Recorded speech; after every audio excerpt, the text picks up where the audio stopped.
Welcome everyone, I'm Troy Costisick, and this is the Writer Journey.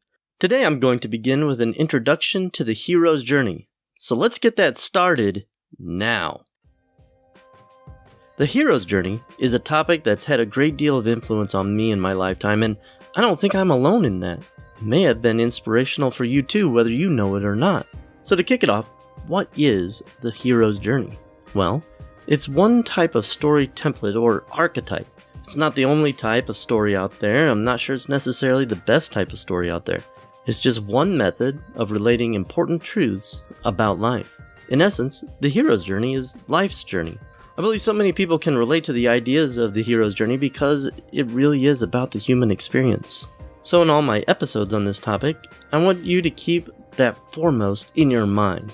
The hero's journey is about you, where you've been, where you're going, and why you share so much in common with the people around you, even if from an outward appearance, you seem so different.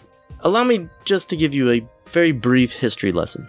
The hero's journey was first identified by a man named Joseph Campbell in his 1949 book, The Hero with a Thousand Faces. Campbell's work was based on the work of a psychologist named Carl Jung, who achieved pop culture fame from his personality typing tests. Anyway, Campbell and Jung identified archetypes or symbolic representations that are present in all cultures across the world. It's something that humanity shares regardless of where we come from. The hero's journey is one of those archetypes and tells the story of birth, maturation, death, and legacy.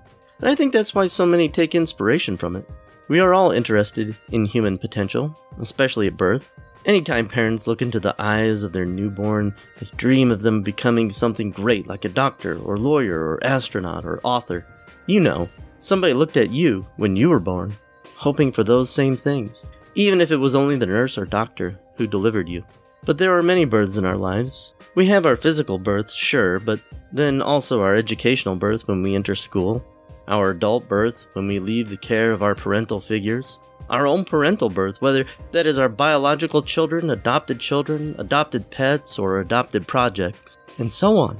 Each birth is something the hero's journey calls a threshold, and crossing those thresholds are often painful and empowering at the same time. After each birth comes the maturation, and I think all of us know just how hard that can be. You grow, get stronger, accumulate knowledge and resources. The hero's journey calls that the road of trials. We all face trials. Some face more and harder trials than others, but all of us go through them. It's another thing that ties all humanity together. We all struggle in our own ways. And just as there are many births in our lives, there are many deaths. There's the death of our innocence as we learn the world is not an idyllic place like we thought in our childhoods. There's the death of shallow free time as our days become dominated by work or school. There's the death of childhood when we take on adult responsibilities. And of course, the death of relationships we had with loved ones and enemies alike. All human relationships end in abandonment, and the hero's journey does not shield us from that. Sometimes the hero dies. Sometimes that death is symbolic, or perhaps someone close to the hero passes beyond the veil we call reality.